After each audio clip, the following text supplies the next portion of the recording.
Hello, everybody, and welcome to episode 1 of season 2 of Leadership Live with Chris Pinkowski. How you doing today, Chris?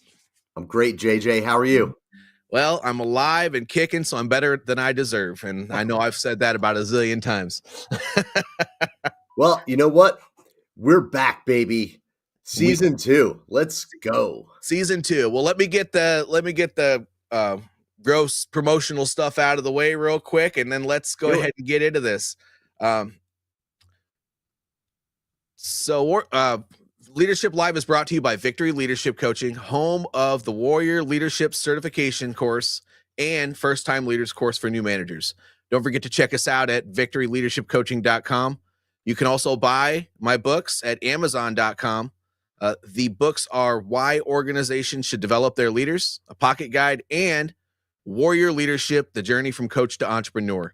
And as always, don't forget to like and subscribe all of our videos on our YouTube channel, Spotify channel, anywhere you see our videos. And don't forget to share this with your audience. That's right. All right. Well, we have done the promotional stuff. Let's go ahead and get into the meat and potatoes. Chris, I'm excited, man. Today, for season 2, episode 1, we're going to go all the way back to what a lot of people at our level have forgotten. And that's that first time you became a manager leader. This episode's called I'm a Manager Leader. Now what? Yes. So I'm interested to hear, what's your take on that? What's the first thing that comes to mind for you when I say I'm a manager leader? Now what? First thing that comes to mind is that there's a big difference between just being a manager and being a leader. People don't recognize those differences a lot of times until they're kind of thrown into the fire of having to lead other managers. Yep. When you're a manager, typically you've got a team, small team, and you're managing processes, right? You're managing people to an extent too, but I always like to talk about you lead people, you manage processes. But when you're kind of at that frontline level, it's more about managing processes. But then you graduate to maybe a senior manager and you've got other managers beneath you. That's where the leadership skills really need to start to gel and come together.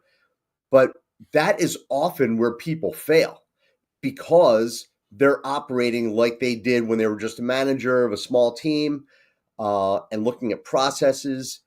Once you elevate, now you've got to take into account all the other leadership qualities. It's a broad spectrum to be able to effectively help your managers that are, downstream from you to be the most effective and efficient that they could be. You've got to deal with personalities. There's so much more that comes with it that I think a lot of people, number one, they take it kind of lightly because they're like, I've been doing this. I've been managing 3 people on a team. I can lead other managers. Totally different ball game. New set of skills that you have to build, and there's a lot of misconceptions there. I will say that, yes, it is a completely different set of skills, but I would like to add to that by saying that the reason it's important to start off on the ground level is because you need to learn how to be kind of in the mix, at not just doing the work, but managing that front level work. And then also it gives you kind of that introductory level of building relationships. Now you're probably going to be dealing with some of the most frustrating people in the company because they're out there grinding every day and doing the work. But it's important to start off there because once you graduate from that and now you're going up to maybe a senior manager or a director level or, whatever that next level is in your career progression, you have to manage other managers or supervisors or mixture of both. Mm-hmm. And so it's important to remember the things that you did there because now you can provide guidance and mentorship from the next level on, some of the things you did right, some of the things you did wrong, and help those people learn and grow so that they can be successful in their job and get to their level. Yeah. Um, and I think that's something to always remember. I think that a lot of people, once we start moving up in I'll call it rank, because I mean, I don't know another way to say it. I served a career in the military, so I'm just going to Right. go ahead and say it. Yeah. But I think we forget what it's like to be down there where the rubber meets the road, down there with the people where if your people don't show up for work and there's a certain portion of that job that's not getting done, well, you can't just, reallocate resources. Sometimes you got to get back down there and get your hands dirty. And, as you move up, you don't necessarily do that. You do the resource allocation and you beg, borrow, and steal from other teams. Sometimes you're making sure you're providing guidance to that frontline manager on the fact that he actually has to go back down. Just because you got that promotion doesn't mean you're exempt from the work. Those are some good things to keep in mind when you're first getting that role. And that level of leading by example does not go unnoticed by your team. No, you're right. And it's so important for people kind of higher up in the organizational structure to understand how things get done at the ground level. You know, during our hiatus between seasons 1 and 2, one of the reasons that we took a hiatus was because I was winding down my coaching business at the end of season 1, preparing to take on a new role, an executive role within a much larger company. So I'm now the chief of staff of a company that is actually like a parent with multiple portfolio companies. The heads of all the portfolio companies report up to me. All the senior executives report up to me. I report to the CEO of the parent. But one of the things that I've done is I wanted to get down and get into the mix of like, how do we do this business or these businesses? And I've gotten all the way down through the organization ladder, and I've rolled up my sleeves. I've gotten in there with the people that are at the ground level, not only for me to build relationships, which is the cornerstone of leadership, but also for me to understand what do these people do on a regular basis, and just asking questions from a pure, almost outsider perspective of like, why do we do this? Why do we have these 5 steps in place? Have we ever thought about, can we do this in 3 steps, 4 steps, whatever?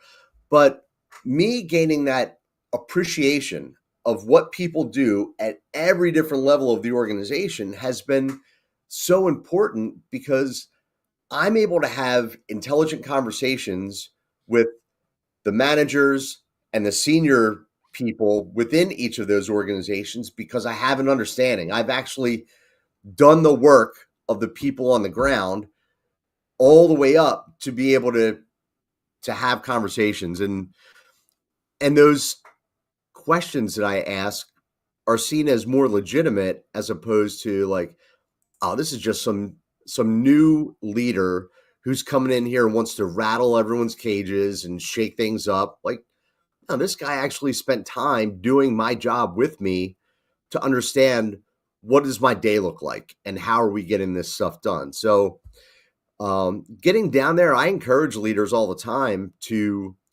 get down with your people and spend some time doing their jobs with them to see what they're facing, get their input. I mean, that's also the time that people will open up to you when you're working side by side with them and they're like, man, I've been doing this for 5 years, and I think if we made this one little change, it could save us time, money, etc.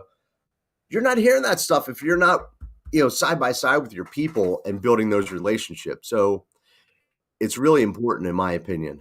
It is. And no matter what level you're at, you should be doing that. Yeah. And I would say maybe not always when you're at the chief of staff down with those front level managers, but I think that once in a while it's important to do that, but definitely going 1 and 2 tiers down on a regular basis just to have conversations and see how things are going. Yeah. Um, and checking in with those frontline managers. But let's go back to that experience because I really want to focus on, and I think this is what we discussed in our last call here, but I want to focus on that initial experience. When you go from, I like to call it execution level, when you're doing the work, when you're driving the forklift, when you're literally hands on loading the truck or Mhm. stocking the shelves or whatever, and then now you're placed as head of a team that might have an assortment of people doing all of those you might consider a mundane task. The higher you go, but they're the most important to the organization. What are some things that you might expect when you first take that role? I mean, if we can think back that far. You know, one of the things that you kind of expect is that the leader who's been elevated still wants to be too involved in the day to day. This is where the learning how to delegate becomes so important because you've been promoted for a reason, and it's not the reason to keep you doing what you were doing before. But a lot of people have a hard time letting go of that. Hmm. So the thing that I expect and have seen most often is that the guy that used to be the excellent forklift driver, he got promoted to being kind of shop supervisor. He still wants to go strap himself into that forklift and tool around and do things when what he really should be doing is teaching someone else to be just as good as he was on the forklift. Or in that exact same scenario, he micromanages the holy living hell out of that forklift driver. Right. Yeah, that's a great point because that the person who was promoted is thinking like, I knew how to do that forklift job so good. I did it my way. It worked all the time. So therefore, I'm not going to give you the latitude to come up with your way of doing it. It's my way or the highway, and I'm going to micromanage the hell out of you. And nobody likes a micromanager. That's how you lose people on your team. That's absolutely right. And that's really important to bring up because when these people go from their last position, which could have been a forklift driver, to that next level where they're managing a team of people that includes the forklift driver but has so much more, that's your first opportunity, as that manager, as that new leader in that position, to kind of broaden your horizons a little bit. We oftentimes say when we're at the execution level that, oh, that manager is always screwing things up. I could do that. That I could easily do their job. Well, guess Yeah. what? This is where you get to put your money where your mouth is. And honestly, most times it's not a I'm doing this and it's easy. It's a baptism by fire because you have to look at all the moving pieces instead of just go to work, clock in, sit behind the wheel of the forklift and go out there and move boxes and pallets all day. Yeah. It's a lot different when you have a bunch of people who, some are showing up to work today and and some aren't, and they're calling in, and now you have to manage, well, who's going to do that work? Is it going to be me, or can I let somebody else cover down on that?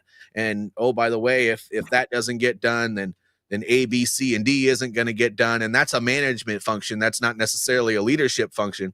But it's good to get this experience out of the way because, the higher you go, the more moving pieces you have to see. And so getting that frontline leader experience and just understanding how a group of maybe 5 to 10 operate and all of the idiosyncrasies within that, it's good to get that out of the way first. That way, when you go up to that maybe a superintendent or a director or whatever that next level is, now you can try to figure out how to mentor a bunch of other managers or shop supervisors or whatever the case may be on how to manage the moving pieces. Because don't get me wrong, that forklift is important, but just because you drove that forklift, that doesn't mean it's the most important thing. So you gotta understand the bigger picture and mentor everybody, Yeah. because you're going to have talent that needs to move up or out. You're going to have people that are doing well that need, further guidance. You're going to have some people that are doing excellent that you're probably going to give a little bit more work to, but you don't want to overwork them. And so there are just so many things that as a new manager, you got to pay attention to. And that's just a small piece of pie. We could probably talk about this one topic for 2 or 3 hours. Yeah. But just because you've been given that next level of authority, that doesn't mean that you micromanage your forklift driver. No. And that brings up another point too, because one of the things that I think people get wrong, right? I'm just going to say get wrong for lack of a better word, is that once you get into that leadership role, you need to detach in so many different ways because like you just said, now there are all these other variables that when you were just managing a small team, the variables were, finite. Now you're leading and the team that's under you is larger. Now you've got to consider all the different variables. You've got to get out of your tunnel vision of I used to be the best forklift driver here in the plant, but now I've got to worry about staffing. I've got to worry about, what's getting done, all the things. And that requires a new leader to be able to step back, kind of look up and out as opposed to down and in. And that's one of the big differences between just managing and leading is the ability to detach, take that tactical pause when things are coming at you and understand all the things that you need to consider because there's going to be a ripple effect to your decisions. Sure. And it also, you mentioned relationships in the beginning. This is a great time to understand that there is a different level of relationship that you have to have with your team. You know, and it's the wrong answer, but oftentimes it happens when you get promoted to be a team leader or a shop supervisor or whatever the case. A lot of times it's the same group of guys that you were working with. I mean, Yeah. it's wherever the position came available, right? I Mm-hmm. mean, companies don't always have the opportunity to pick and choose. However, it sets you up for success, but it also sets you up for failure. So these same guys that you might have been going on smoke breaks with or Out hanging to the out with, bar. out to the bar or talking Right. trash with in the lunchroom or whatever the case may be. Now, they're it doesn't always happen, but inevitably there's always at least one. Yeah. And they expect special treatment. Yep. And the best guidance I have for something like that, because I've run into it multiple times and had to mentor people through this, because it's actually really, really difficult. This is where crucial and difficult conversations really start to become important because people, if they're truly your friend, and I'm not saying that you throw your relationships away just because you got a promotion, you just might have to have them at a different level. Right. You know, you let that person know, hey, we still have plans this Friday to go have a couple of drinks. But while we're here, I've been charged with a different level of authority. And if you're really my friend, then you would absolutely respect that level of authority and don't make it more difficult for me while I'm trying to do good things for everybody and expect special treatment. Just respect my decision when it comes down the pipeline. Right. Exactly. And that too, once you've had those relationships, you can have those candid conversations with the guys, or with whoever you built close bonds with on your team. Because, a good way to kind of spin that is like, help me to help you. Hey, I know what you're going through because I used to be in the trenches with you. So you need to help me have a little more, latitude or authority.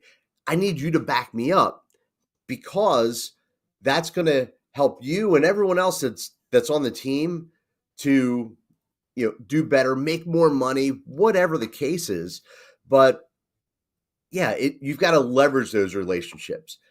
Some people take the total opposite of way of going about it is like, oh, I'm in this new role and I've got to separate myself socially from the guys that I used to go have beers with on Friday, or the group of women that I used to hang out with. And like, you don't have to totally separate yourself socially, but you do have to keep in mind, like, there might have been a time early in your career when you were part of that team that you might have gotten like shit faced drunk with these people.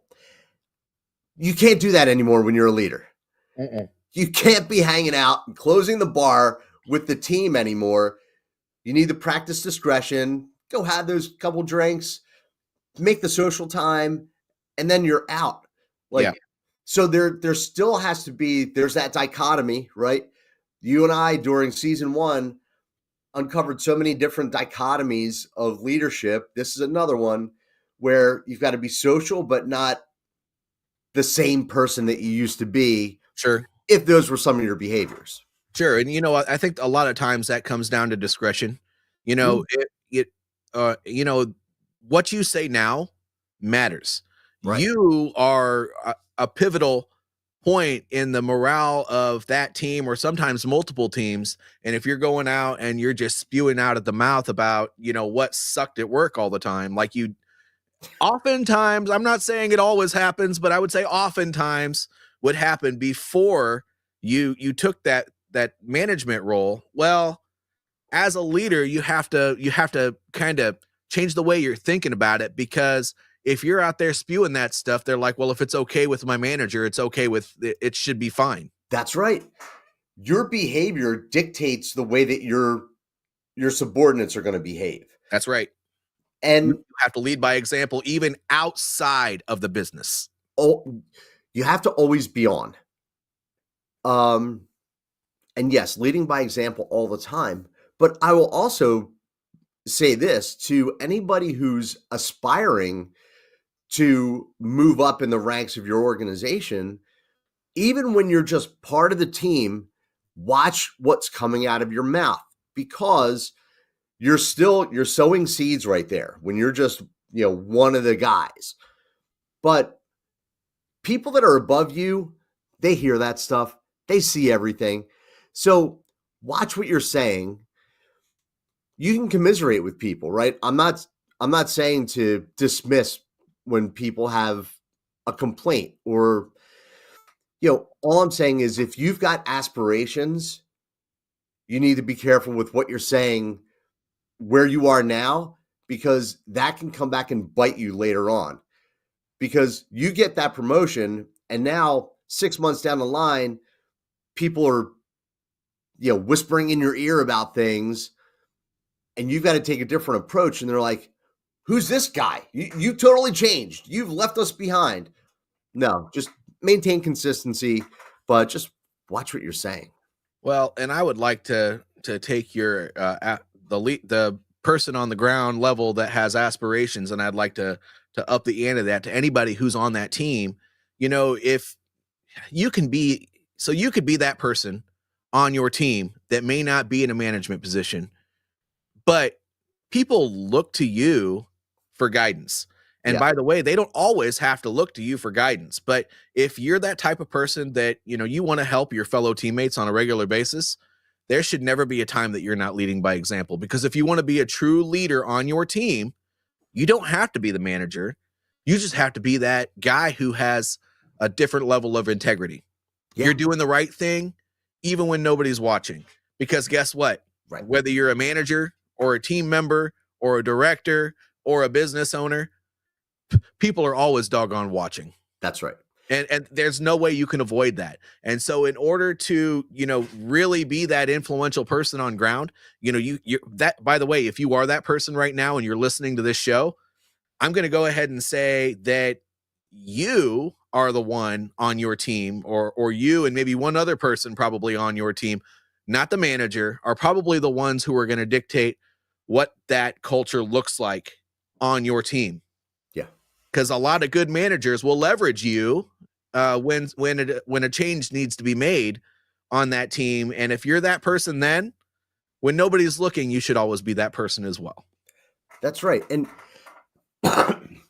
excuse me, how many different memes or infographics or quotes have you seen or heard? I know you and I have talked about this, that leadership is not about a title, it's not about a position, it's about your actions and the way that you treat people. So, yeah, if you are just on the team, one of the guys, just like you said, people will look up to you based on the way that you're acting, based on the way that you're performing. But your immediate supervisor, or maybe two levels up, knows that like, you know what? If I need to get something done on the shop floor, I'm going to go talk to JJ. He's just one of the guys, but I know that the other people respect him. I know that he gets things done. And then, oh, guess what? When it's time for promotions, who am I going to go talk to as well? JJ.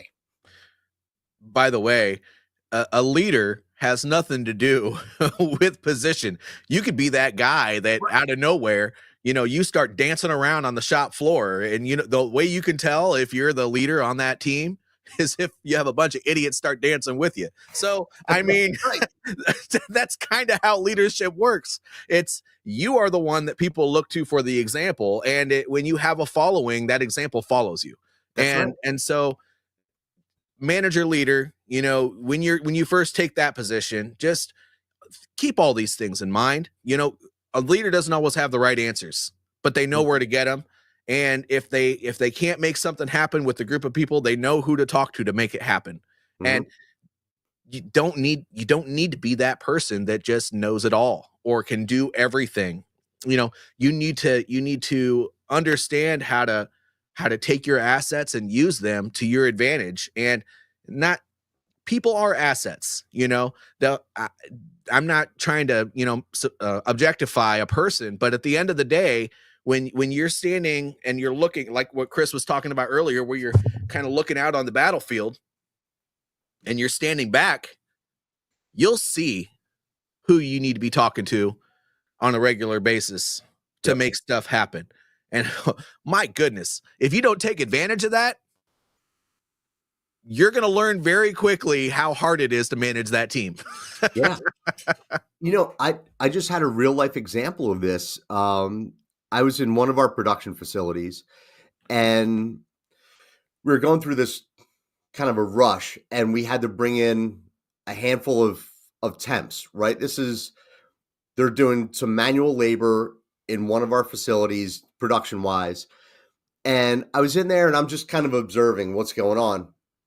And I see this one guy, I'm going to call him Joe, just, to protect his identity, right? But Joe is working with the temps. Hey guys, this is how we do this. This is the best way to do this. I'm just kind of observing, right?